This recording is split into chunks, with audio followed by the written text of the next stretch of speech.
Frictional force के बारे में जब हम कुछ करने जाएंगे तो पहले देखेंगे ये फोर्स है तो उसका कैरेक्टरिस्टिक के बारे में पहले देखेंगे। What is the magnitude of force, what is the direction of force, what is the point of application of force. The frictional force always acts tangentially to the surface of contact, है ना। Direction क्या होता है, opposite to the relative sliding और tendency of sliding. Opposite to the relative sliding और tendency of sliding, body जिस direction में slide कर रहा है उसका ऑपोजिट डायरेक्शन में आएगा, है ना।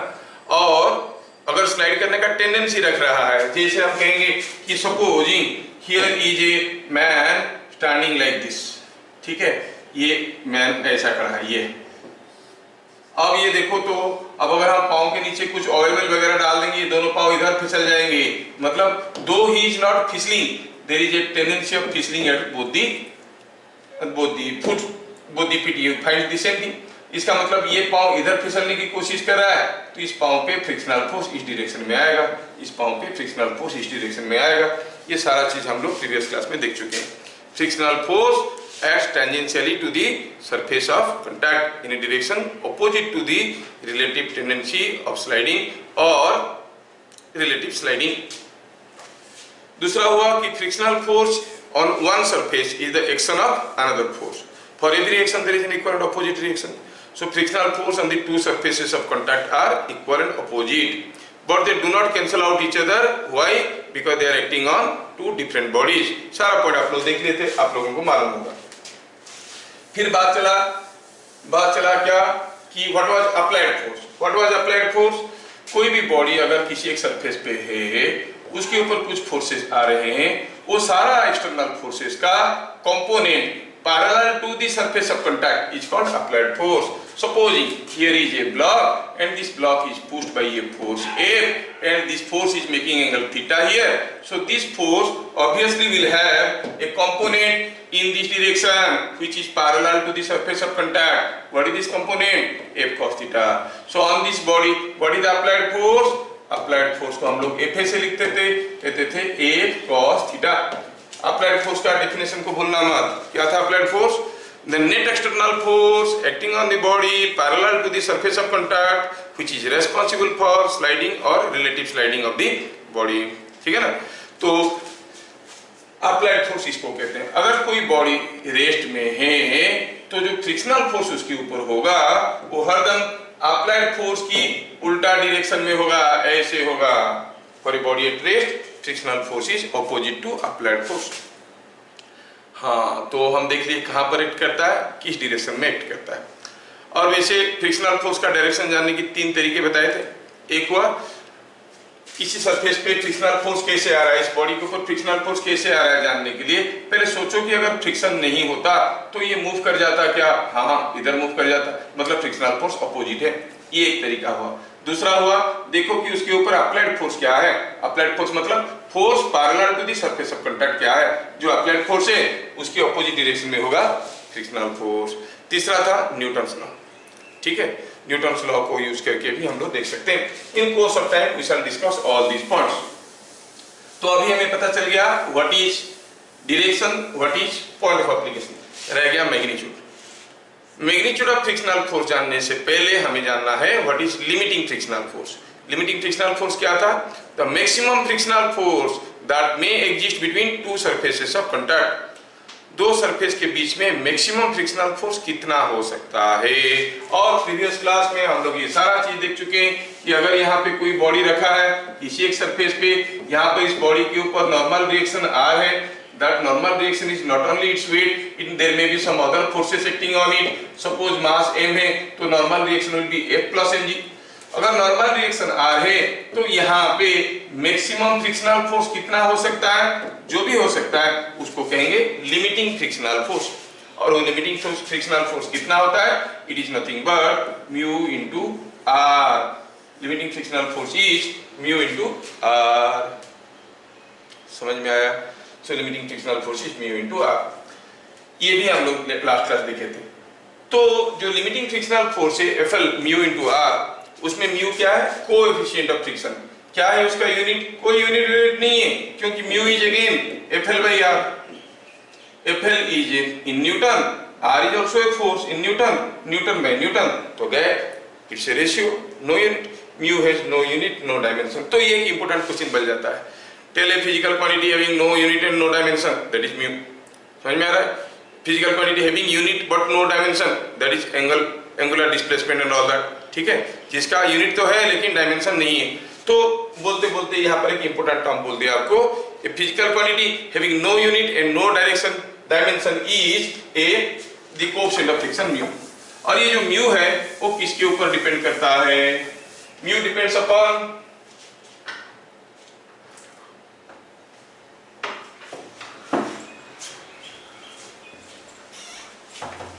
mu depends upon nature of both the surfaces in contact. Mu depends upon nature of both the surfaces in contact. एक ग्लास ब्लॉक को अगर हम कोई दूसरे ग्लास ब्लॉक के ऊपर खींचेंगे फ्रिक्शन होगा, एक वैल्यू ऑफ म्यू होगा। अगर ग्लास ब्लॉक को कोई वुडन ब्लॉक के ऊपर खींचेंगे दूसरा म्यू होगा, कंक्रीट के ऊपर खींचेंगे तीसरा म्यू होगा। मतलब कौन दोनों सरफेस कांटेक्ट में है उसके ऊपर डिपेंड करता है how will be the electromagnetic force of interaction between the two surfaces, so mu will change. तो म्यू किसके ऊपर डिपेंड करता है? कोई पूछेगा स्टील प्लेट की सरफेस पे म्यू ज्यादा है कि ग्लास सरफेस पे म्यू ज्यादा है, या फिर वुडन सरफेस पे म्यू ज्यादा है कि ग्लास प्लेट पे म्यू ज्यादा है? 99.99% केसेस में लोग कहेंगे कि वुडन सरफेस पे म्यू ज्यादा है, ग्लास सरफेस स्मूथ होता है। It is not so. एक सरफेस म्यू को डिसाइड नहीं करता, दोनों सरफेस मिलकर डिसाइड करते हैं what will be the value of mu. अगर हम कहेंगे वुडन सरफेस पे कोई आइस ब्लॉक को खींच रहे हैं आसानी से फिसल जाएगा, वुडन सरफेस पे और ग्लास सरफेस पे कोई रबर ब्लॉक को खींच रहे हैं आसानी से नहीं फिसलेगा। तो जब भी हम किसी सरफेस पे म्यू का वैल्यू पूछेंगे कौन सा ब्लॉक के साथ कांटेक्ट में वो जानना जरूरी है ना। जैसे आप गाड़ी में अलग अलग किस्म की टायर्स यूज करते हो, अलग अलग मटेरियल यूज करते हो, हर एक गाड़ी के ऊपर फ्रिक्शनल फोर्स बराबर नहीं होता है, म्यू का वैल्यू बराबर नहीं होता है। ऑन दी सेम रोड अलग अलग टायर के लिए म्यू का वैल्यू अलग अलग होता है। अकॉर्डिंगली कोई जल्दी रुक जाता है तो बहुत जल्दी रुक नहीं पाता है, कोई दूसरा फ्रिक्शनल फोर्स कम होता है। ओके, तो अभी तक हम क्या देखें? फ्रिक्शनल फोर्स का मैग्नीट्यूड, फ्रिक्शनल फोर्स का direction, point of application and its maximum value. तो फ्रिक्शनल फोर्स का मैग्नीट्यूड क्या होता है ये भी हम लोग प्रीवियस क्लास देख चुके हैं। कैसे देखते हैं? From the starts of the body you can find out the frictional force. Starts से कैसे पता करेंगे? अगर कोई बॉडी रेस्ट में है तो स्लाइडिंग नहीं कर रहा है तो हम कहेंगे रेस्ट नहीं कहेंगे, कहेंगे no sliding, body is not sliding. तो हम कहेंगे frictional force is equal to applied force. अगर बॉडी स्लाइड कर रहा है, ध्यान रहे बहुत इंपॉर्टेंट है, and these important points are unfortunately not highlighted in any of your books. और जब किसी एंट्रेंस में आ जाता है तब कि उसके बाद ही सारे बुक्स में आ जाते हैं। ठीक है, आगे चल के देखोगे इसमें बहुत सारे ऐसे मिसकंसेप्शन है जो स्कूल कॉलेज में वगैरह में पढ़ाते हैं। Not body is not sliding तो हम कहेंगे frictional force is applied force. Sliding कर रहा है तो frictional force is what is that? Limiting frictional force, जिसको आप म्यू आर कहोगे। और अगर बॉडी का स्टाटस मालूम नहीं है, स्लाइड कर रहा है कि नहीं कर रहा है मालूम नहीं है, तो हम कैसे पता करेंगे फ्रिक्शनल फोर्स क्या होगा? ऐसा केस में फ्रिक्शनल फोर्स क्या होता है? Frictional force is equal to smaller value out of F A applied force and limiting frictional force. ठीक है, मैं इसको समझाने के लिए एक एग्जांपल आपको दे सकता हूं। Let us take an example. चलिए मैं आपको पूछता हूं कि यहाँ पे क्या हुआ है। हाँ, सपोज एक ब्लॉक रखा है, एकदम वेरी सिंपल क्वेश्चन दे रहा हूं, वेरी सिंपल क्वेश्चन। ये ब्लॉक है, मास इसका मान लो कि 9 kg, ठीक है, और किसी एक रफ सरफेस पे रखा है, इसका म्यू दिया नहीं है और मास इसका दिया है, सपोज मास दे दिया है, मास m है, बाद में देखेंगे, मास दिया है m, कोई m मास का ब्लॉक किसी एक रॉक होरिजेंटल सरफेस पे रखा है, म्यू है coefficient of friction between the two, और यहाँ पे कोई फोर्स अप्लाई हुआ है। ठीक है, कितना फोर्स अप्लाई हुआ है? से F फोर्स अप्लाई हुआ है। F0, F0 is the force applied. Simple सा चीज। क्या पूछा है? In figure shown, find frictional force on block if bit number 1 block is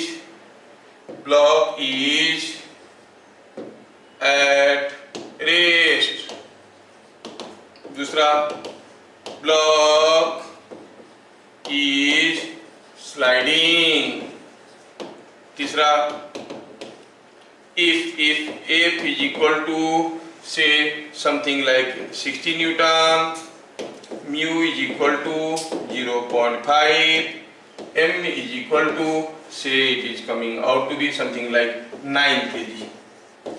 तीनों केस में आपको फ्रिक्शनल फोर्स बताना है। कितना सिंपल सा केस देखो, थोड़ा ध्यान से देखो और समझने की कोशिश करो। हमें मालूम है, अभी देखिए फ्रिक्शनल फोर्स का मैग्नीट्यूड कैसे निकलता है। कैसे निकलता है? If the body is not sliding, frictional force is equal to applied force. If the body is sliding, frictional force is equal to limiting frictional force. If the status of the body is not known, then you find out both Fa and Fl and the smaller value out of that will be the frictional force। मतलब in general आपका जो frictional force है that will be some value between this and Fl, क्योंकि maximum इतना हो सकता है, minimum 0 हो सकता है। Fine, if that is what is the thing, let us proceed and see। पहला बिट, इसको थोड़ा भाई साहब को छोटी जगह में ले लेते हैं so that हम इसको एक्सप्लेन कर पाएंगे। यस, ये हो गई हमारा केस जिसमें हम देखना चाहते हैं कि कोई एक ब्लॉक रखा है, ब्लॉक का मास दिया है m, coefficient of friction mu है और ये ब्लॉक अभी स्लाइड कर रहा है, रेस्ट में है और इस केस में तो स्टाटस मालूम नहीं है। सॉल्यूशन लिखेंगे। सॉल्यूशन में पहला केस में क्या लिखेंगे?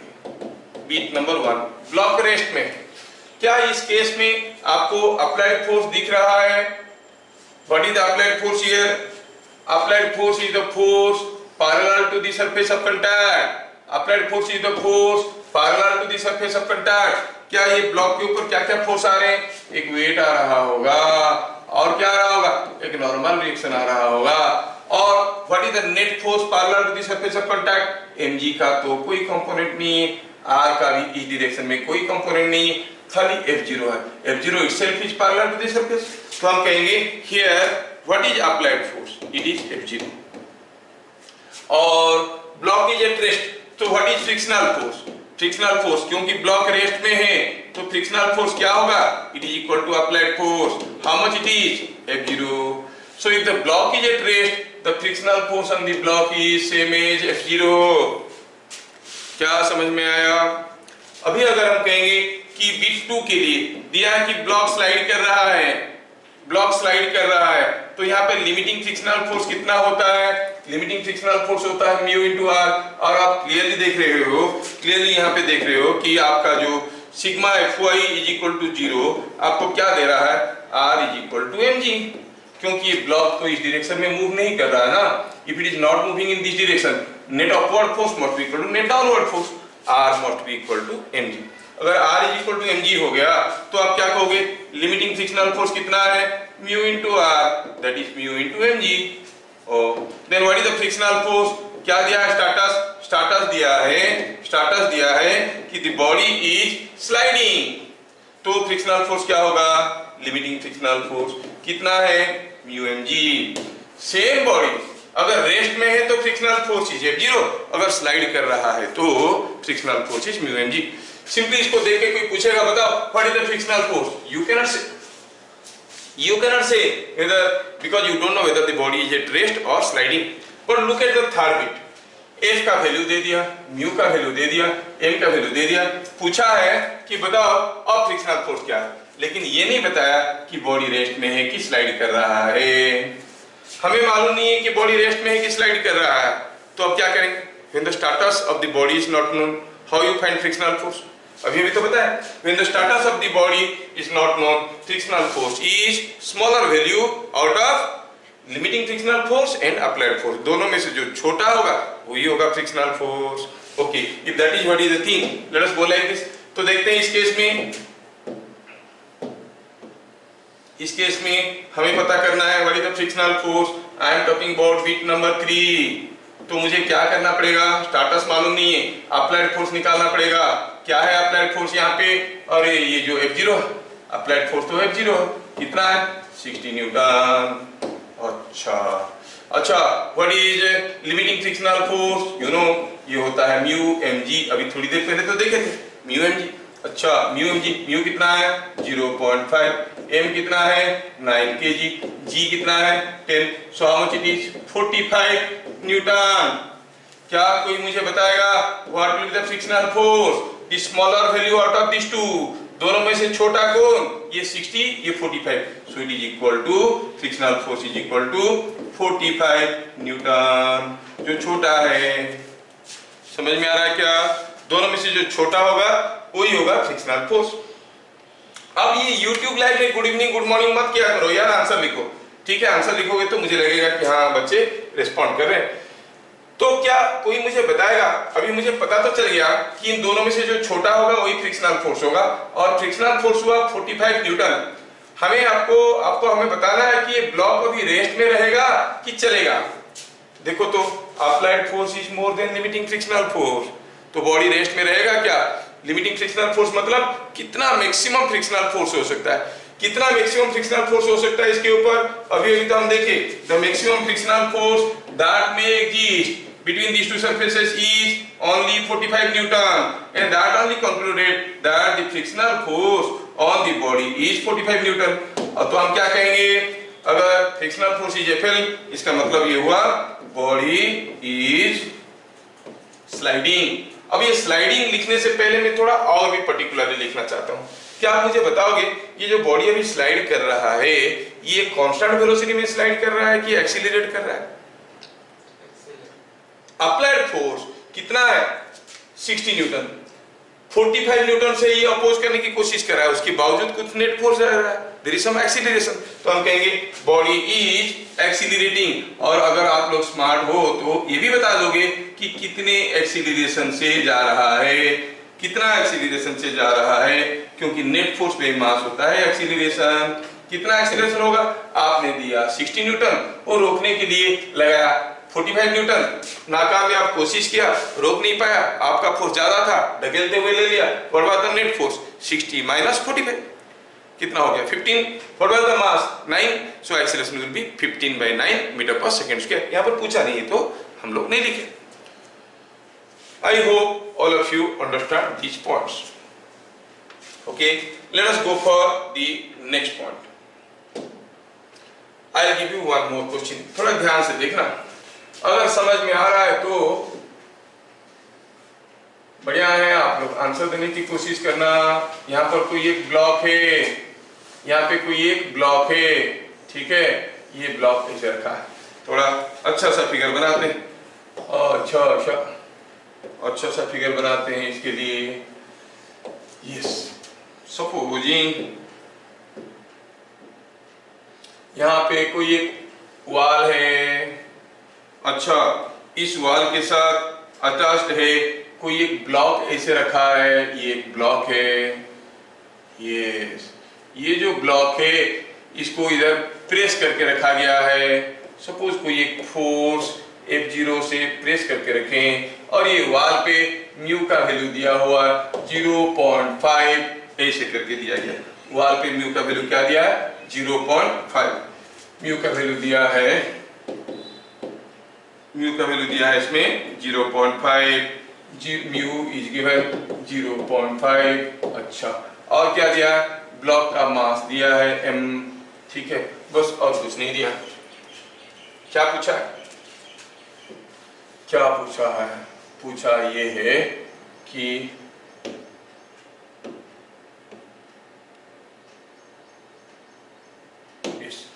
पूछा है in figure shown, in figure shown, एक क्वेश्चन कर लोगे तो सब कुछ कर लोगे, थोड़ा ध्यान से देखना। In figure shown find frictional force on the block, frictional force on the block, ठीक है। इफ ब्लॉक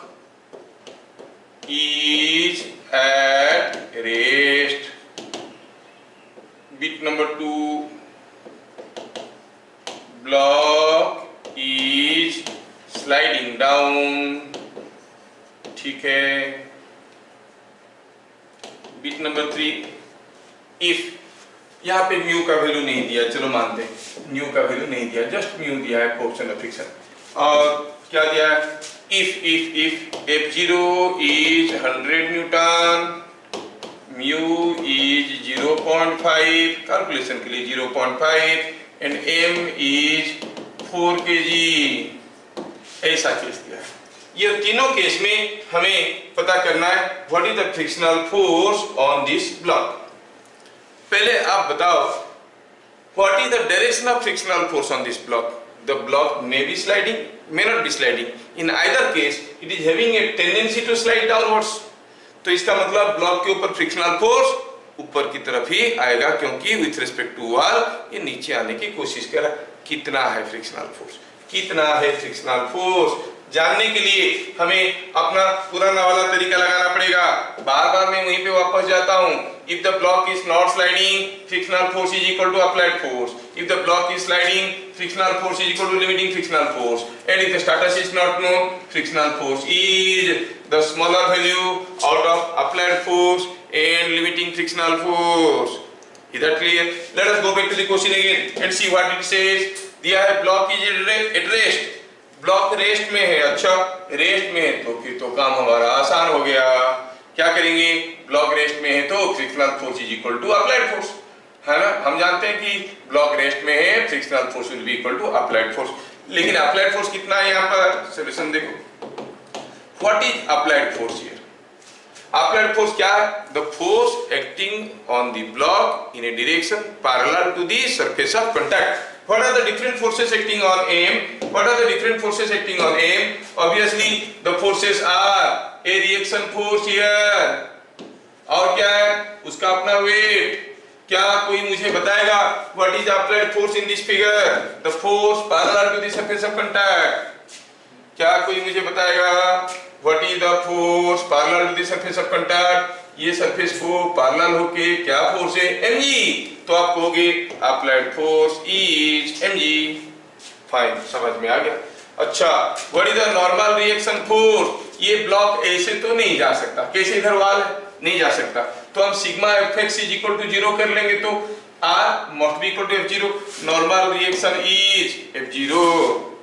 अच्छा, लिमिटिंग फ्रिक्शनल फोर्स ये तो म्यू आर होता है, मतलब कितना मैक्सिमम फ्रिक्शनल फोर्स हो सकता है, mu R. So it is mu f0। हाँ, ये सारा चीज मालूम है। Now go for bit number 1। Block is at rest, क्या है frictional force? It is same as applied force. अगर ये ब्लॉक स्लाइड नहीं कर रहा है, frictional force is equal to weight. समझ में आया क्या? अगर ये ब्लॉक स्लाइड कर रहा है, अगर ये ब्लॉक स्लाइड कर रहा है तो फ्रिक्शनल फोर्स क्या होगा, limiting frictional force. Block is sliding और लिमिटिंग फ्रिक्शनल फोर्स क्या हो गया, म्यू टाइम्स f0। क्या चीजें समझ में आ रहा है? रेस्पॉन्ड करोगे तो पता चलेगा, ठीक है।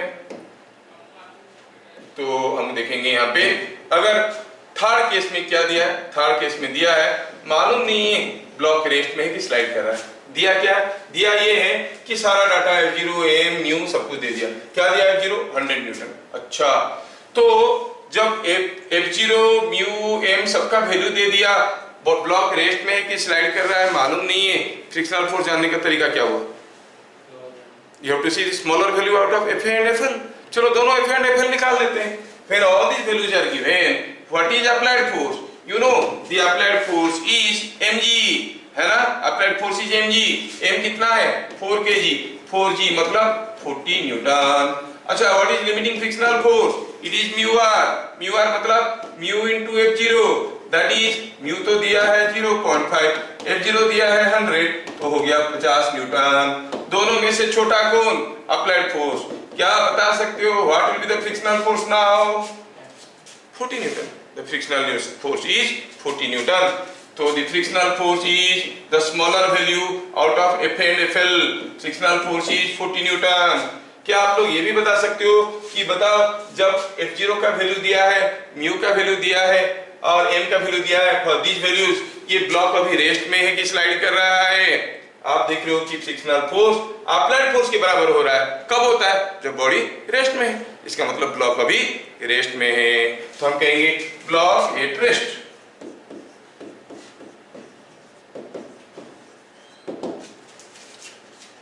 क्या चीजें समझ में आ रहे हैं? हाँ, लेट अस सी वन मोर पॉइंट।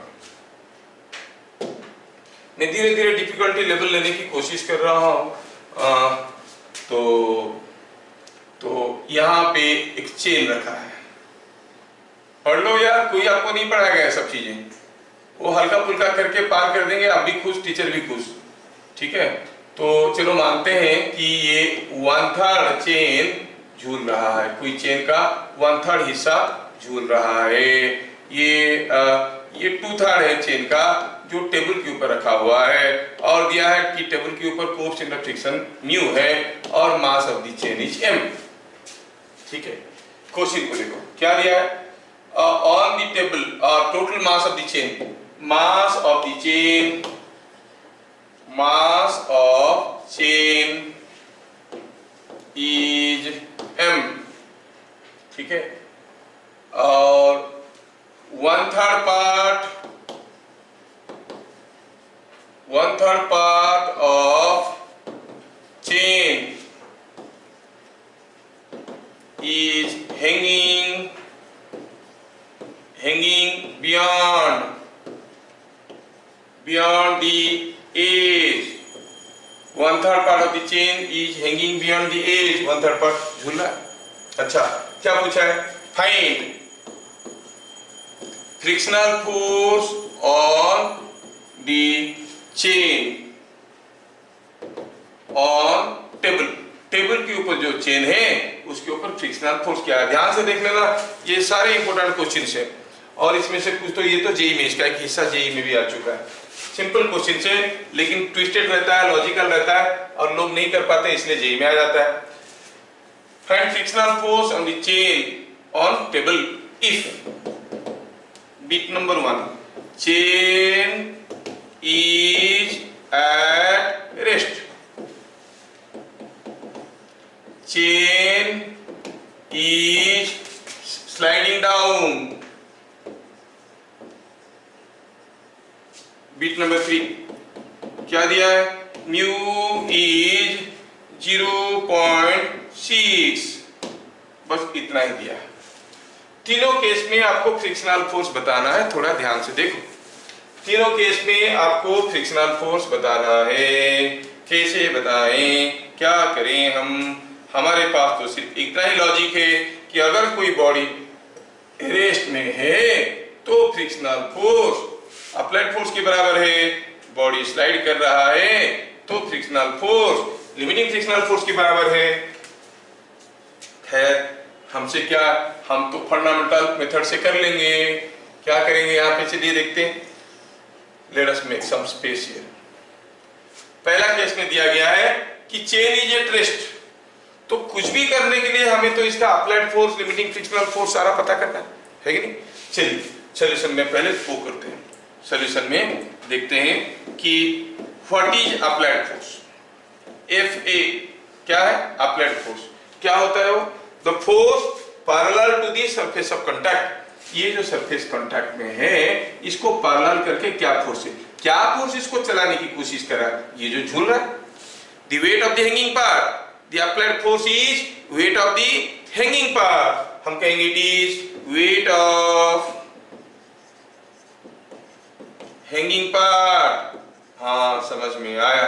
अच्छा, अगर पूरा चेन का मास m है, पूरा चेन का लेंथ l है, 1/3 लेंथ हैंग कर रहा है, तो इसका मास कितना होगा? ये पूरा का 1/3 है ना, तो लेंथ अगर 1/3 हो गया तो मास भी 1/3 होगा। What is the mass of this?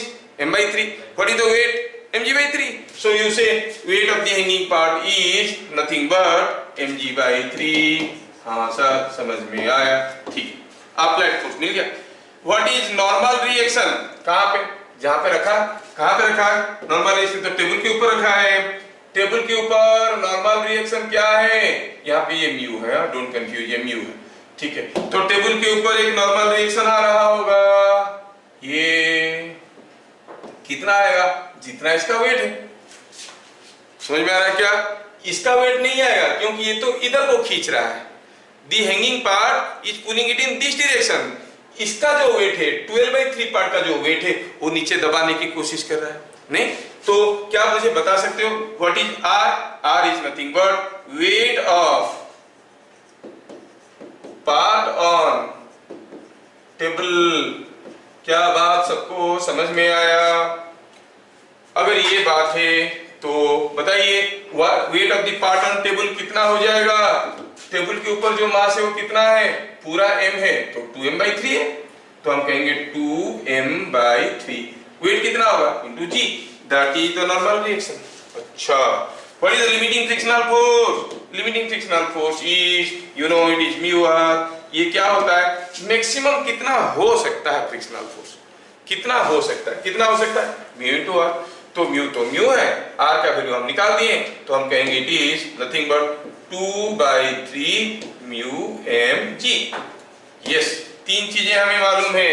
अब बताना है अगर चेन रेस्ट में है तो क्या होगा, चेन स्लाइड कर रहा है तो क्या होगा, म्यू 0.6 है तो क्या होगा। ठीक है ना? तो let us go for the next bit number 1 में, if chain is at rest. सोचो अगर चेन रेस्ट में है तो क्या होगा? वही होगा जो मंजूरे खुदा होगा। कितना चेन रेस्ट में? रेस्ट में तो ये frictional force is equal to applied force. You know frictional force is equal to applied force. अगर चेन रेस्ट में है तो frictional force will be equal to applied force. और अप्लाइड फोर्स तो हम निकाल चुके हैं। क्या था अप्लाइड फोर्स? अप्लाइड फोर्स वाज mg/3। अगर ये चेन रेस्ट में है तो फ्रिक्शनल फोर्स कितना है? mg/3। समझ में आ रहा है? If the chain is sliding, ये इफ इतना गंदा क्यों है? ये इफ इतना गंदा क्यों है? ठीक, if chain is sliding, chain अगर स्लाइड करते हुए आ रहा है तो आपको मालूम है जो फ्रिक्शनल फोर्स होता है वो क्या होता है? फ्रिक्शनल फोर्स स्लाइडिंग, तो फ्रिक्शनल फोर्स होता है लिमिटिंग फ्रिक्शनल फोर्स। और अभी थोड़ी देर पहले हम लोग देख लिए लिमिटिंग फ्रिक्शनल फोर्स कितना है? 2 म्यू mg/3। ठीक है ना? It is 2 mu mg/3। दोनों ही केस में हम फटाफट आंसर निकाल पाए, इसलिए क्योंकि बॉडी का स्टेटस दिया गया था। स्टेटस नहीं दिया होगा। तीसरा केस में क्या बोल रहा है? तीसरा केस में बोला है कि इफ म्यू इज 0.6, खत्म, और कुछ नहीं दिया। आपको मालूम नहीं है बॉडी रहेगा कि स्लाइड कर जाएगा, तो how to find? You find both the smaller value out of the two will be the frictional force. तो ठीक है, तो ठीक है। बीट नंबर 3 के लिए देखेंगे।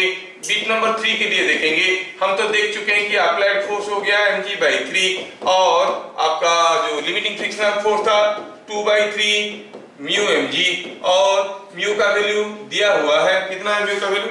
म्यू का वैल्यू दिया है 0.6। अच्छा, 0.6 मल्टीप्लाई करो तो ये हो गया 0.6 into 2 इज 1.2, 1.2/3 इज 0.4 mg। ये कितना है? 0.33 mg।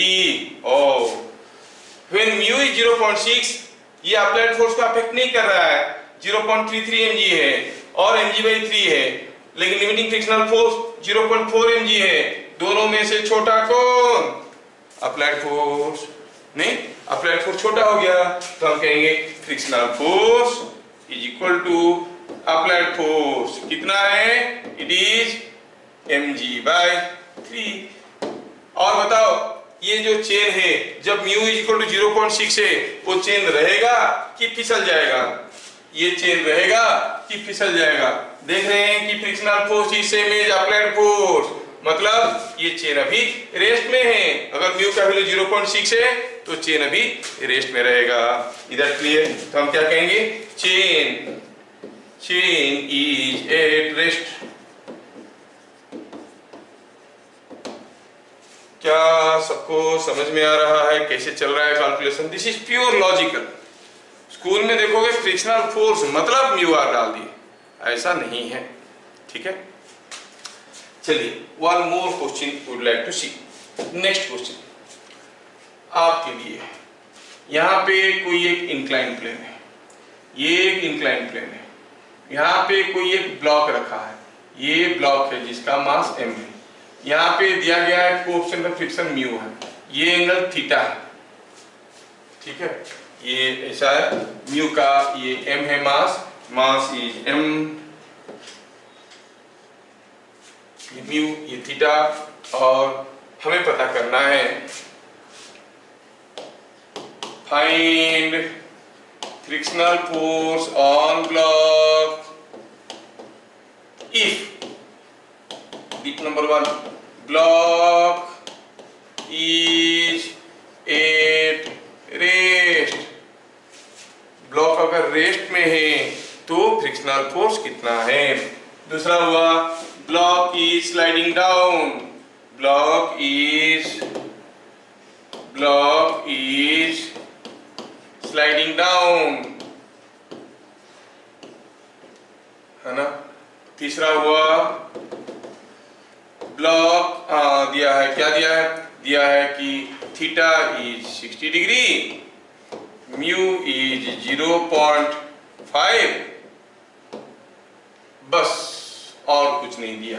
Theta is 60 degree and mu is 0.5 और म्यू इज 0.2। चलो ठीक है, आपको बताना है कि ये तीनों केस में फ्रिक्शनल फोर्स का वैल्यू क्या होगा। क्या मैं आपका 1 मिनट टाइम ले सकता हूँ? चलिए थोड़ा कोशिश करिए, you can take 1 minute to do it. आपके लिए 1 मिनट अभी शुरू हो जाता है, start and now.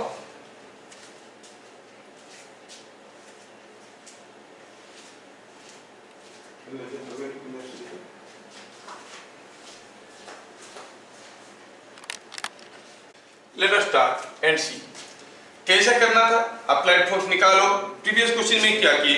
Previous question में तो वही किए ना, पहले हम क्या किए, अप्लाइड फोर्स निकाल दिए, लिमिटिंग फ्रिक्शनल फोर्स निकाल दिए, फिर अपना काम शुरू कर दिए। वैसे ही करो इस केस में भी। आप पहले कोशिश करो कि अप्लाइड फोर्स क्या है पता करें, लिमिटिंग फ्रिक्शनल फोर्स क्या है पता करें, फिर आगे बढ़ेंगे।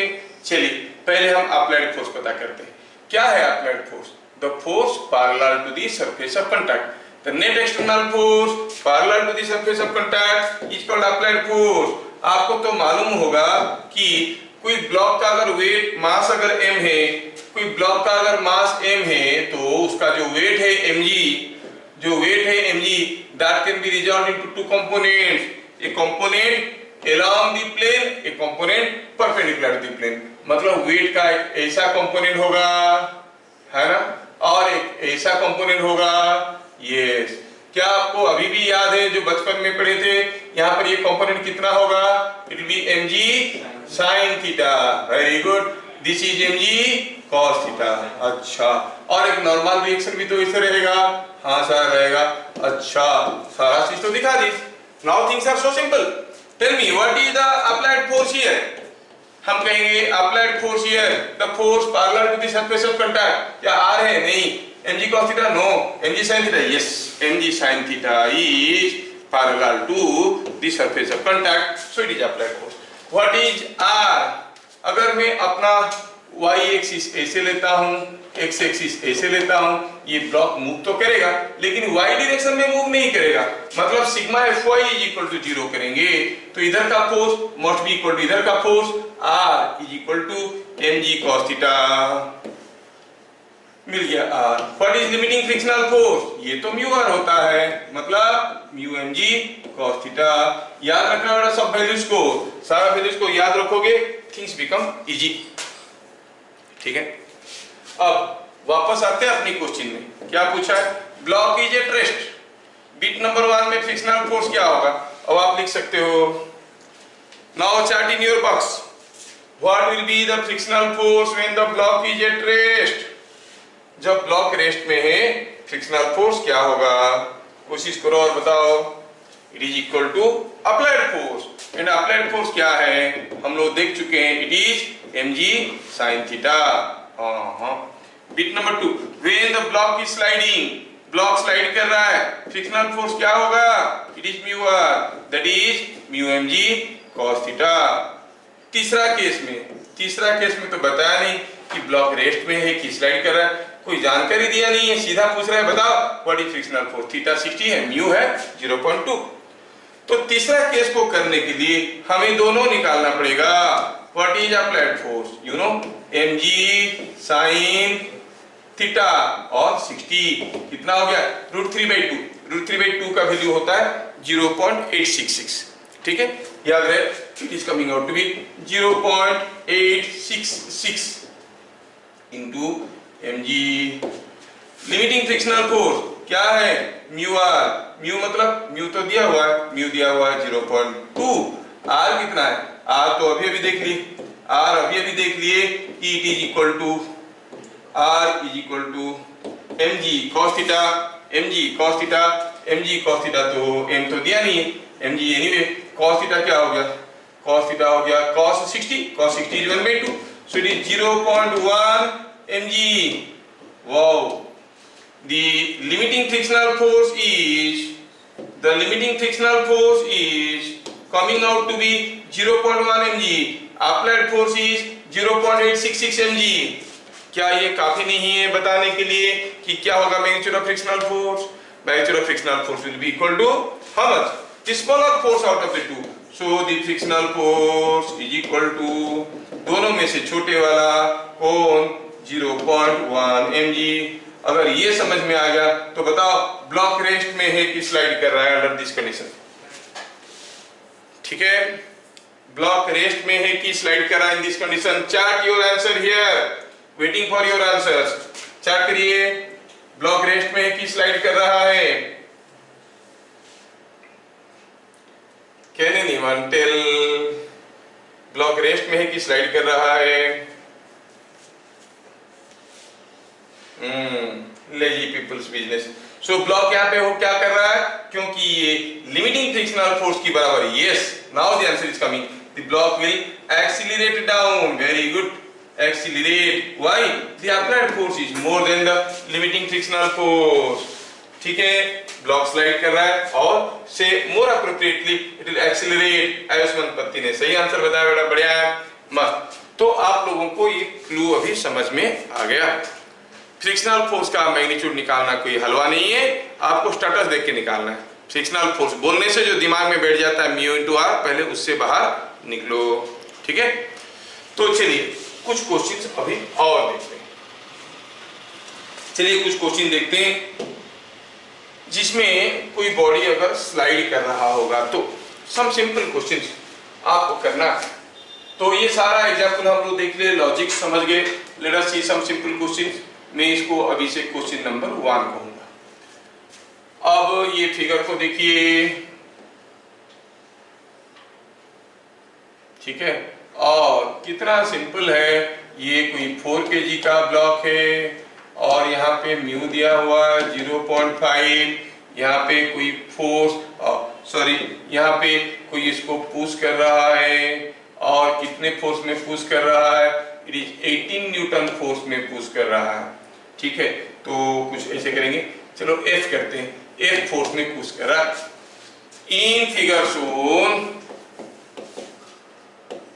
इन figure shown find frictional force on block and acceleration of block if F is equal to, I am giving you a case, F का वैल्यू आपको दे देता हूं, if F is equal to क्या दिया है, F is equal to, so यहाँ पे इसको बिट नंबर 1 में ले लेंगे, if bit number 1 F is equal to 18 Newton, bit number 2 में पूछा है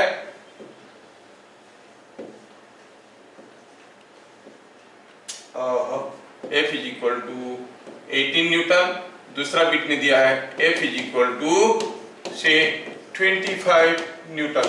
दोनों ही केस में आपको पूछा गया है बताओ what is the frictional force on the block and the acceleration of the block. I will wait for your good answers. Bit number 1 में क्या होगा, बीट नंबर 2 में क्या होगा। कितना सिंपल क्वेश्चन है, ठीक है, करिए।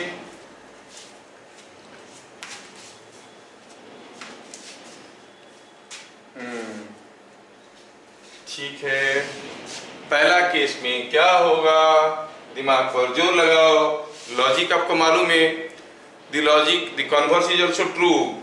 बॉडी अगर स्लाइड नहीं कर रहा है, फ्रिक्शनल फोर्स अप्लाइड फोर्स है। अगर frictional force is equal to applied force है तो बॉडी स्लाइड नहीं कर रहा है। अगर frictional force is equal to limiting frictional force है तो बॉडी स्लाइड कर रहा है, और फिर द बॉडी अगर स्लाइड कर रहा है तो frictional force is equal to limiting frictional force. The converse is true. A होने से बी होता है, बी होने से ए होता है, ठीक है, लाइक दैट। सो चलिए कोशिश करते हैं। पहला केस में बीट नंबर 1 में क्या है, the frictional force on the block. Block के ऊपर फ्रिक्शनल फोर्स कितना आ रहा है, कोशिश करते हैं, कोशिश करिए। चलिए, it is too late to do solution. Here मैं अगर ब्लॉक का फ्री बॉडी डायग्राम को देखता हूं, ब्लॉक के ऊपर क्या क्या फोर्सेस आ रहे हैं। एक फोर्स ऐसे आ रहा है, एक इसका वेट आ रहा है, एक नॉर्मल रिएक्शन आ रहा है, और वेट कितना है 4g। क्या और कोई फोर्स छूट गया? हाँ सर छूट गया। फ्री बॉडी डायग्राम में तो हमें सारा एक्सटर्नल फोर्स दिखाना पड़ता है। नहीं सर 3 तो है, एक वेट है, नॉर्मल रिएक्शन है, हम अप्लाई किए। नहीं, इसके अलावा भी एक फोर्स है। कौन सा? The frictional force which must be opposite to the applied force. Don't write mu R, you don't know this frictional force is mu R or not. So free body diagram में write only frictional force, don't write mu R. Book में देखोगे सारा numerical में frictional force की जगह mu R लेके शुरू कर देते हैं, क्योंकि वो क्वेश्चन ही ऐसे बनाते हैं कि वहां पर म्यू आर लिख दो तो चलेगा, ठीक है। हमारे क्वेश्चन में देखोगे अगर म्यू आर लिखने की प्रैक्टिस रखोगे गड़बड़ हो जाएगा, क्योंकि हमें मालूम नहीं है ना बॉडी रेस्ट में है कि स्लाइड कर रहा है। तो आई राइट फ्रिक्शनल फोर्स। अच्छा, अगर ऐसा लिख दिए तो चलो हम अगर पुराने फंडा सबको भूल भी जाएंगे तो कैसे करेंगे। अब यहाँ पे सॉल्यूशन ऐसे जाएगा। अगर मैं लेता हूं इसको एक्स एक्सिस, इसको ये वाई एक्सिस है ना, इसको एक्स एक्सिस, इसको वाई एक्सिस लेता हूं। Sigma F Y is equal to 0 क्या दे रहा है, upward force is equal to downward force, मतलब R is equal to 4g। हाँ, इसमें कोई दो राय नहीं है। अच्छा, क्या मैं सिग्मा एफ एक्स 0 कर सकता हूँ? कैसे कर सकता हूँ? मुझे मालूम नहीं है कि बॉडी रेस्ट में है कि एक्सीलरेट कर रहा है ना, मुझे मालूम नहीं है। तो अगर रेस्ट में होता तो सिग्मा एफ एक्स 0 कर देते, लेकिन ऐसा तो कुछ लिखा नहीं। अच्छा, तो ठीक है, तो लिमिटिंग फ्रिक्शनल फोर्स कितना होगा, म्यू इंटू आर, और म्यू कितना दिया 0.5, 0.5 इंटू 4g कितना होता है 20 न्यूटन। अच्छा, यहाँ पर 20 न्यूटन तक ये रोक सकता है। हम चलाने की कोशिश कर रहे हैं, कितना फोर्स लगाए हैं 18 न्यूटन। बीट नंबर 1 की बात कर रहे हैं, when F is equal to 18 newton that is applied force. तो क्या 18 न्यूटन फोर्स इसको स्लाइड करवा पाएगा? ये 20 न्यूटन तक रोक सकता है? Obviously not. तो the body does not slide, क्या कहेंगे, applied force is less than limiting frictional force, body does not slide. हाँ सर, समझ में आया, the body will not slide. अच्छा, तो फिर फ्रिक्शनल फोर्स क्या होगा? बॉडी स्लाइड नहीं कर रहा है तो फ्रिक्शनल फोर्स अप्लाइड फोर्स है, कितना है 18 न्यूटन। सिंपल। अप्लाइड फोर्स अगर लिमिटिंग फ्रिक्शनल फोर्स को पार कर जाएगा तभी बॉडी को ढकेलते हुए ले जाएगा, तो body will not slide. So you say the frictional force is equal to 18 newton. See in the second case, F is 25 newton, F is 25 newton, मतलब क्या हुआ, F अगर 25 न्यूटन है इसका मतलब ये हुआ the applied force is now more than the limiting frictional force। Bit number 2 में F is applied force and that is 25 Newton. तो आप क्या देख रहे हो, applied force is more than limiting frictional force। क्यों? लिमिटिंग फ्रिक्शनल फोर्स कितना था 20। अच्छा, ये उससे ज्यादा हो गया है। मैक्सिमम फ्रिक्शनल फोर्स हो सकता है 20 न्यूटन, 20 न्यूटन तक हमें वो रोक सकता है। मैं लगा दिया 25 न्यूटन, क्या ये बॉडी रेस्ट में रहेगा? नहीं, बॉडी एक्सीलरेट्स, बॉडी एक्सीलरेट्स। अच्छा, बॉडी एक्सीलरेट्स। पहला केस में तो पूछा था कि फ्रिक्शनल फोर्स भी बताओ, एक्सीलरेशन भी बताओ। यहाँ पर बॉडी डज नॉट स्लाइड, तो एक्सीलरेशन क्या हो जाएगा, एक्सीलरेशन इज जीरो। स्लाइड करेगा तब ना एक्सीलरेट करेगा, body is not moving at all, there is no acceleration. Second part में बॉडी स्लाइड्स, बॉडी स्लाइड्स तो हम क्या कहेंगे, हम कहेंगे फ्रिक्शनल फोर्स। क्या हो जाएगा, अब फ्रिक्शनल फोर्स क्या हो जाएगा, frictional force is always the smaller value. FL छोटा है भाई, एफएल कितना है 20 न्यूटन, तो हम कहेंगे frictional force is 20 newton. Body accelerates, body acceleration is equal to कितना होगा, हम दे रखे हैं 25 न्यूटन, फ्रिक्शन पूरा ताकत लगा दिया 20 न्यूटन का, रोक नहीं पाया, चलने लगा। What was the net force, it was 25 minus 20 by what was the total mass 4 kg, so it is 1.25 meter per second square।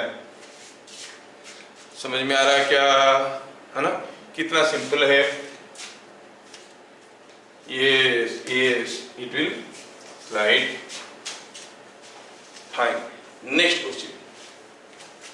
question number, next question number 2 में देखते हैं।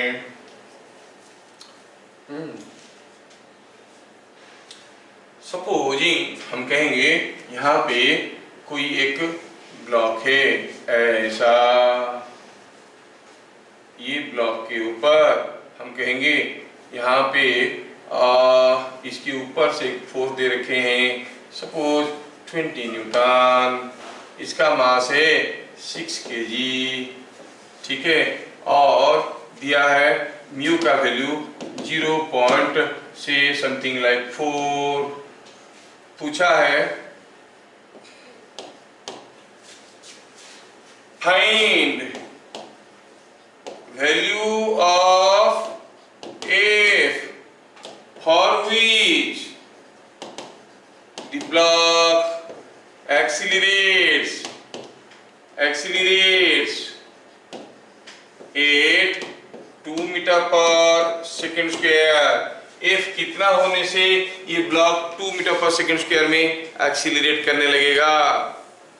हाँ सर देखिए कैसे करते हैं, let us think for the answer, go for the solution. We always start with the free body diagram, हमें free body diagram देखना है। 6 kg का फ्री बॉडी डायग्राम को देखो, ई हो गया 6 kg। अच्छा, फ्री बॉडी डायग्राम में we show all external forces, एक फोर्स तो हम दे रखे हैं ऐसे, here is a force F, ठीक है, और क्या है, इसका अपना वेट है कितना 6g, और क्या है, there must be a normal direction, हाँ होगा, और ये ब्लॉक के ऊपर से एक फोर्स दिया है 20 न्यूटन, कोई इसको दबा के रखा है, और ये ब्लॉक स्लाइड करने का टेंडेंसी रखता है, किधर को स्लाइड करेगा, to slide towards right, block slides towards right, तो फ्रिक्शनल फोर्स इसके ऊपर क्या होगा, frictional force must be like this. और क्या दिया है, द ब्लॉक एक्सीलरेट्स, मतलब स्लाइड कर रहा है, it is already mentioned that the block accelerates, ये स्लाइड करेगा, मतलब फ्रिक्शनल फोर्स क्या होगा, लिमिटिंग फ्रिक्शनल फोर्स, जो कि म्यू आर होता है। ध्यान से देखना क्वेश्चन में क्या लिखा है, द ब्लॉक एक्सीलरेट्स, दो frictional force will be equal to mu into R. समझ में आया। अब मैं यहाँ पर फ्रिक्शनल फोर्स नहीं लिखूंगा क्योंकि मुझे ऑलरेडी मालूम है ये एक्सीलरेट कर रहा है, इधर क्लियर नाउ। और क्या बाकी रह गया, सारा एक्सटर्नल फोर्स तो दिखा दिए, कितने एक्सटर्नल फोर्स, बाप रे 1 2 3 4 5, क्या ये खत्म हो गया, नहीं। क्या इसमें हम कंडीशन ऑफ इक्विलिब्रियम लगा सकते हैं, कैसे लगाएंगे, ये एक्सीलरेट कर रहा है, एक्सीलरेट नहीं क्या होता, रेस्ट में होता सिग्मा एफ 0 सिग्मा एफ 0 कर लेते, लेकिन ये एक्सीलरेट कर रहा है, फिर भी हम sigma F X equal to 0 sigma F Y equal to 0 कैसे कर सकते हैं। करने का तरीका है, sigma F X equal to 0 sigma F Y equal to 0 हम कब कर सकते हैं, when in the free body diagram in addition to all external forces the inertia force is also taken into account। नहीं, ये ब्लॉक अभी accelerate कर रहा है इधर को एक्सीलरेशन ए में, तो पक्का इसके ऊपर एक शूडो फोर्स आ रहा होगा, एक इनर्शिया फोर्स आ रहा होगा, और सारा एक्सटर्नल फोर्स के साथ साथ मैं शूडो फोर्स को दिखा चुका हूं। I can straight way apply conditions of equilibrium, sigma F X 0 sigma F Y 0। नहीं, चलो अब इसको करते हैं हमें थ्री बॉडी डायग्राम मिल चुका है, थ्री बॉडी डायग्राम में सारा फोर्स हमें दिखने लगा है। हम कहेंगे ये हमारा कन्वेंशनल एक्स एक्सिस है, ये हमारा वाई एक्सिस है, sigma F Y is equal to 0 हमें क्या देगा, upward force must be equal to downward force, that is R is equal to 20 plus 60, कितना हो गया 80 न्यूटन। अच्छा, तो sigma F X is equal to 0, हाँ इसमें से क्या मिलेगा, इधर का फोर्स बराबर है, उधर को क्या है, उधर को है F। Now what is the force towards left, it is 6F and mu R, it is 6A plus mu R. अच्छा, A कितना है, A तो दिया था, A दिया था 2 मीटर पर second square, so 6 into 2 plus mu R कितना है, कितना है, म्यू तो दिया है 0.4 और हम R का वैल्यू निकाल चुके हैं, R कितना था 80 न्यूटन। तो देखो तो कितना हो गया ये 0.4 into 80 is 32 plus 12 is 44 Newton. If you apply 44 Newton of force, the block will slide with an acceleration 2 meter per second square. समझ में आ रहा है ना? Things are very easy. If you go logically, things are very simple. Things are very simple. So what we find that when the force is 44 Newton, the block can move with this acceleration of 2 meter per second square. Let us go for the next question. Next question के लिए देखेंगे, ठीक है? हाँ, तो अब a car moving with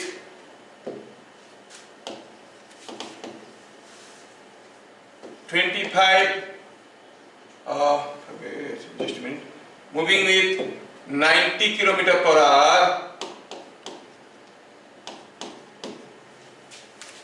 applies sudden brake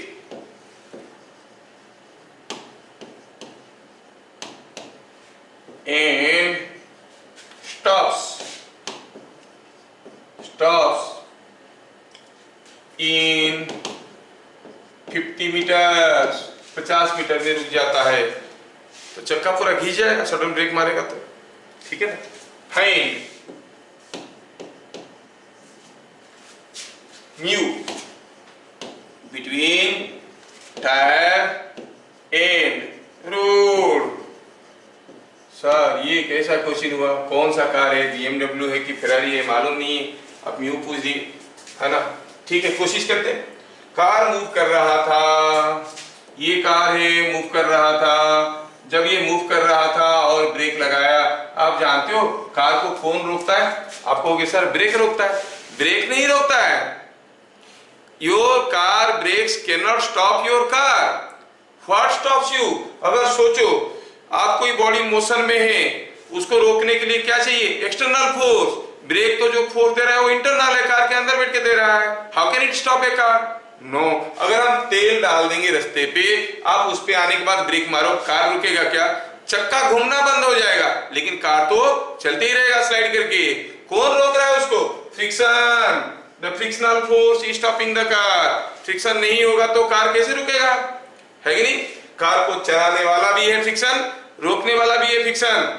आप बोलोगे नहीं सर इंजन चलाता है, इंजन नहीं चलाता है, engine is giving internal force, frictional force helps. What is that external force on the car? जो इसको चला रहा है वो फ्रिक्शन है। कौन उसको रोक रहा है? फ्रिक्शन है। बिना फ्रिक्शन पे अगर आप कहीं तेल डाल दिए रास्ते पे, बारिश में कभी कभी देखे होंगे, बड़े कॉस्टली कार से फंस गए, एक्सीलेटर दबाता है, चक्का वहीं घूम रहा है और गाड़ी आगे नहीं जा रहा है, because no friction is available. Friction चलाने वाला है फ्रिक्शन, रोकने वाला है फ्रिक्शन, ठीक है, दोनों है फ्रिक्शन। अब सोचो ये कार जा रहा था कुछ स्पीड में और क्या हुआ, ये 50 मीटर जैसे ब्रेक लगाया तो जाके 50 मीटर जाने के बाद 50 मीटर जाने के बाद रुक गया। पूछा है म्यू क्या है? अच्छा, तो ऑब्वियसली जैसे ब्रेक लगा दिया होगा चक्का घूमना बंद, तो चक्का स्लाइड करने लगा होगा, और स्लाइड करने लगा होगा तो फ्रिक्शनल फोर्स कितना होगा? Frictional force will B limiting frictional force. होगा कि नहीं होगा? सो हम क्या कहेंगे? कहेंगे while braking तो गलत हो गया। While braking, the wheels slide. So frictional force is equal to mu r. mu r मतलब कार का मास कितना है वो तो दिया नहीं है, लेकिन जो भी हो उसके हिसाब से होगा। अगर मास m है तो it will be mu M G. तो ये जो फ्रिक्शनल फोर्स है ये कार की अपोजिट डायरेक्शन में आया, तो what is the acceleration of car? आप कहोगे एक्सीलरेशन कहां सा, रिटार्डेशन हो रहा है, ठीक है, एक्सीलरेशन को नेगेटिव कर दो, कितना होगा फ्रिक्शनल फोर्स बाय मास, कितना minus mu G. What was initial velocity of the car, कितना था रे भैया 90 किलोमीटर पर आवर में जा रहा है, और आप जानते हो 90 किलोमीटर पर आवर को हम मीटर पर सेकंड में कन्वर्ट कर सकते हैं, जो बन जाता है 25 मीटर पर सेकंड। फाइनली रुक गया, what is the final velocity, zero नहीं। और क्या दिया है, डिस्प्लेसमेंट भी तो दिया है, डिस्प्लेसमेंट कितना दिया है, डिस्प्लेसमेंट इज 50 मीटर। देखो ये सारा डाटा को यूज करके क्या हम नहीं कर सकते, थोड़ा सा स्पेस बनाओ, ठीक है, ये सारा डाटा को यूज करके क्या हम नहीं निकाल सकते कि what will be the value of mu. देखो तो इसमें से अगर हम निकालेंगे एस कितना है, एस इज 50 मीटर। क्या यू ए वी एस में आपको कोई रिलेशन मालूम है? हाँ मालूम है, क्या रिलेशन है, V square is equal to U square plus 2एस। V square is equal to U square plus 2एस कर लेंगे तो क्या मिलेगा, मिलेगा v square is equal to U square plus 2as। Finally तो रुक गया है, v हो गया zero, zero is equal to ये 25 का स्क्वायर 625 प्लस 2, a कितना है, a is minus mu G, minus mu G. s कितना है 50, तो म्यू का वैल्यू कितना आया, म्यू का वैल्यू आ गया 625 divided by 625 divided by 1000। 15 to 2 is 100, ये G10 है तो हो गया 1000, it is 0.625.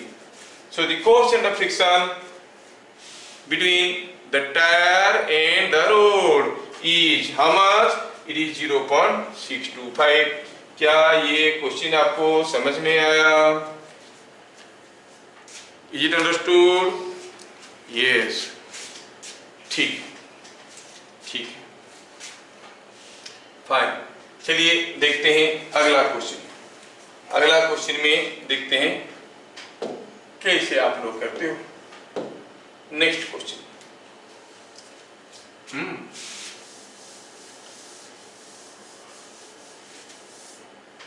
ठीक है, नेक्स्ट क्वेश्चन में आपको ये पता करना है, ये कोई एक ब्लॉक है, ये कोई एक ब्लॉक है, ठीक है। अब ये ब्लॉक इसके साथ कनेक्टेड है और ये ब्लॉक इसके साथ कनेक्टेड है, इधर कोई एक पुली के साथ इसको बांध दिया गया है। क्या दिया है, दिया हुआ है कि यहाँ पे m है मास और यहाँ पर है 4m मास। अच्छा, ये m है, ये 4m है, और दिया है इसको हम खींच रहे हैं, ठीक है, I am pulling it with a force F, ठीक है। क्या दिया है, इन फिगर शोन, ध्यान से देखना, इन फिगर शोन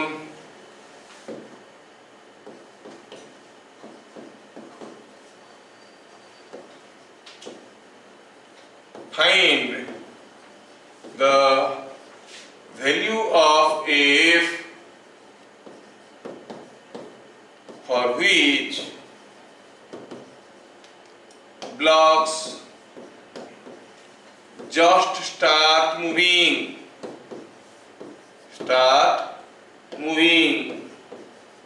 ये ब्लॉक्स जस्ट चलना शुरू करेंगे, ब्लॉक्स जस्ट स्टार्ट मूविंग। कितना फोर्स में खींचेंगे, धीरे से खींचेंगे तो नहीं चलेगा, जोर से खींचेंगे तो चलेगा। Blocks just start moving, given coefficient of friction everywhere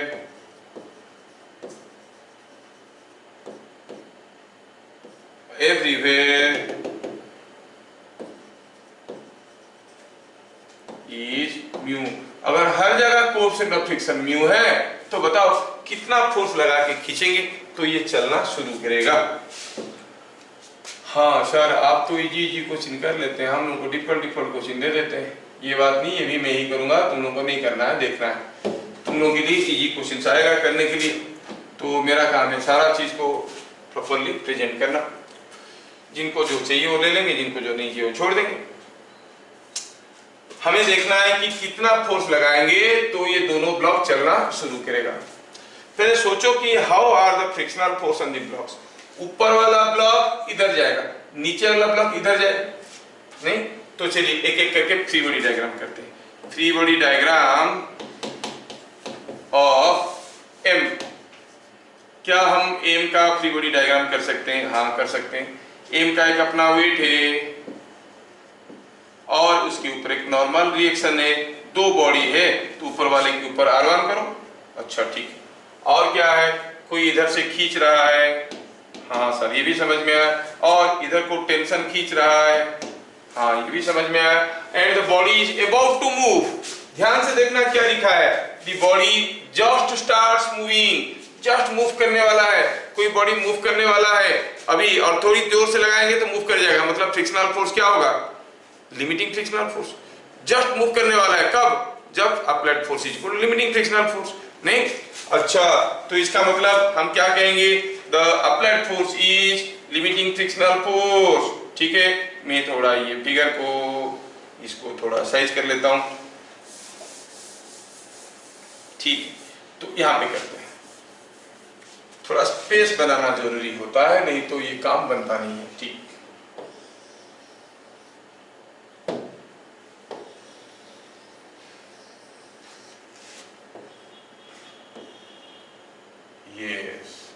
ये आप लोगों को भी समझ में आएगा। चलिए पहले फ्री बॉडी डायग्राम करते हैं एम का। Free body diagram of M. Solution की बात करें, एम का फ्री बॉडी डायग्राम करेंगे तो एम के ऊपर क्या क्या फोर्सेस आ रहे हैं। एक तो हम खींच रहे हैं, एक थ्रेड खींच रहा है और इसका एक वेट है और उसके ऊपर एक नॉर्मल रिएक्शन है। नॉर्मल रिएक्शन को R1 कहेंगे, वेट को mg कहेंगे। अब बताना है और कोई एक्सटर्नल फोर्स छूट गया क्या? हाँ सर, फ्रिक्शनल फोर्स। क्यों? ये बॉडी अभी स्लाइड करने वाला है। किधर स्लाइड करने वाला है? फिगर देख के पता चल रहा है कि ये अभी लेफ्ट को जाने वाला है, मतलब उसके ऊपर जो फ्रिक्शनल फोर्स आएगा किधर को आएगा? It will be in this direction. कितना आएगा? म्यू इनटू R1, क्योंकि body is about to slide. Frictional force must be the limiting frictional force, the maximum value. समझ में आ गया? अगर ये बात है तो चलिए बताइए मुझे कि ये हाल में अब ये जस्ट चलने वाला है, जस्ट स्टार्ट मूविंग, मतलब मूव नहीं किया, अब मूव करेगा, मतलब रेस्ट में। I can say the body is in limiting equilibrium. ये इक्विलिब्रियम की लिमिट पे है, एट लिमिटिंग इक्विलिब्रियम। कब कहेंगे इसे? जब बॉडी जस्ट चलने वाला है, चला नहीं है, it is about to move. समझ में आ रहा है क्या? Body is at the limit of equilibrium, जिसको हम कहते हैं at limiting equilibrium. Sigma Fy is equal to 0, तो कुछ मिला, R1 is equal to mg। Yes, sigma Fx is equal to 0। ये क्या दे रहा है? ये दे रहा है F is equal to t plus mu R1।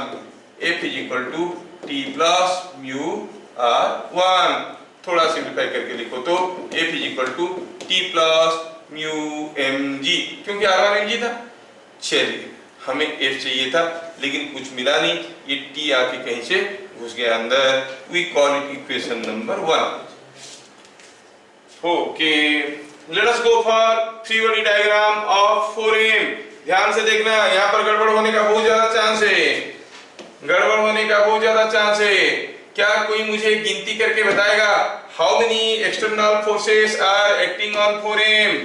Free body diagram of 4m। बस लिखो खाली इतना कि इसके ऊपर कितना ठो एक्सटर्नल फोर्स आ रहे हैं, तब पता चल जाएगा कि आपको फ्री बॉडी डायग्राम समझ में आता है। How many external forces are acting on the mass 4m? सोचो और बताओ। I will wait for your answer. कितना ठो एक्सटर्नल फोर्स आ रहा है? Put in the chat box, कितना आ रहा है? थोड़ा सोचोगे तो हो जाएगा। एक्सटर्नल फोर्स तो दो किस्म के होते हैं, लेट अस सी, दो किस्म के होते हैं। और यहाँ पे हम जानते हैं कि जो फोर्सेस आर कॉन्टैक्ट फोर्सेस और फील्ड फोर्सेस, ठीक है। तो देखो देखो देखो कितना फोर्स आ रहे हैं, ड्रॉ करते हैं, देखते हैं। पहला है एक तो इसका वेट कितना 4 mg, और नीचे रखा है तो एक नॉर्मल रिएक्शन तो आ रहा होगा। यस, अंशुमान पति तो फटाफट बता रहा है, there is a frictional, there is a normal reaction R2 नीचे से। और ये जो R1 है, ये R1 was the force on M, दिया कौन था?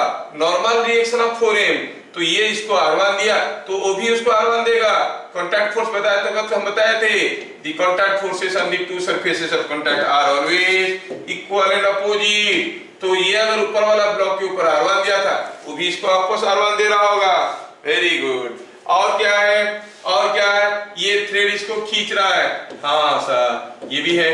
और क्या है? और फ्रिक्शनल फोर्सेस है। How many frictional forces are there? देखो ये ब्लॉक इधर जाने की कोशिश कर रहा है with respect to the upper surface, इधर जाने की कोशिश कर रहा है, और यहाँ पे होगा फ्रिक्शनल फोर्स। नीचे भी तो फ्रिक्शन है, यहाँ पे भी होगा फ्रिक्शनल फोर्स। यस, आयुष्मान पति has corrected his answer. Now there are 6 forces acting on the block. समझ में आ गया। और हमें ये भी मालूम है कि ये body is about to slide, just चलने वाला है, तो हम क्या कहेंगे? Frictional forces must be at their maximum values. Frictional forces must be at their maximum values μr1 and μr2, ठीक है। Frictional forces must be μr1 and μr2। अब और क्या रखा? इतना सारा हो गया, तो हम इसके अभी T निकाल लेंगे। चलिए, तो before we go for the end calculation, I want to take this free body diagram to the next page. Okay.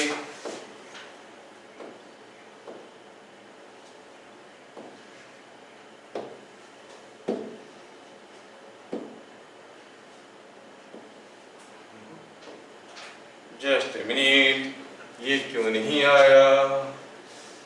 ये 1 मिनट में ले लेते हैं। Okay, now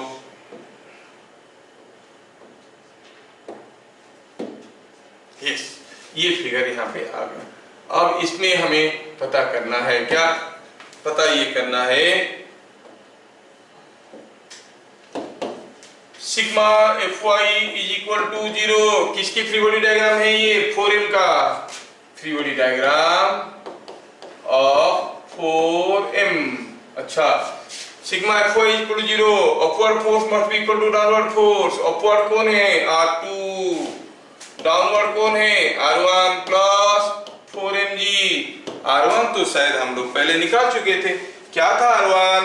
R1 was equal to weight of the upper block, है कि नहीं? So you say it is R1 is mg, तो हम कहेंगे mg प्लस 4mg, कितना हो गया? 5mg। अच्छा, ठीक है।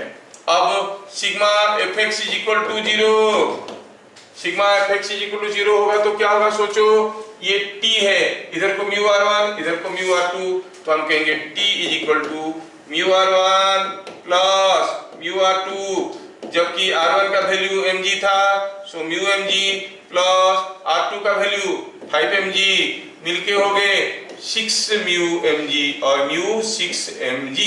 हाँ सर, ये भी समझ में आया, t पता चल गया। Now let us go back to the first equation. First equation में हम क्या देखे थे? F is equal to t plus μmg। Putting in equation 1, putting in equation 1 आपको मिलेगा F is equal to t plus μmg, और t का value 6 μmg है, डालो सिंप्लीफाई करो तो मिलेगा 7 μmg। तो अगर F का फोर्स 7 μmg के बराबर होगा तो body will just start moving. उससे ज्यादा होगा तो बॉडी एक्सीलरेट करेगा, उससे कम होगा मूव नहीं करेगा। रेटिंग उससे कम होगा तो वो मूव नहीं करेगा। ठीक है, कितने सारे वैरायटी के क्वेश्चन हम लोग देख लिए। ये सारा क्वेश्चन को हमें और ऐसे सिमिलर क्वेश्चन ढेर सारा हमें प्रैक्टिस करना पड़ेगा, तभी जाके चीज़ें समझ में आएंगे। Next class also we shall spend some time on questions on this chapter. Remember, शायद कोई नहीं बोलता होगा, सब बोलते होंगे फ्रिक्शन इजी है। मेरे हिसाब से out of 2 mechanics chapters, friction and rotational dynamics, both are equally tough. Physics चीज़ ऐसा है ना, जब तक समझ में नहीं आता है बहुत आसान लगता है, समझ में आने से ही पता चल रहा है कि कितना डिफिकल्ट है। इसलिए कोई अगर बोलता है फिजिक्स आसान है, आप खुश हो जाओ, वो आपका कंपटीटर नहीं है, उसको कुछ समझ में आता नहीं है। और आता नहीं है बोल के भी उसको आता नहीं है, that is the biggest misery. When you don't know that you don't know, you are always happy, है ना, तो दे आर हैप्पियर पीपल। ठीक है, मिलेंगे अगले क्लास, तब तक के लिए जय हिंद।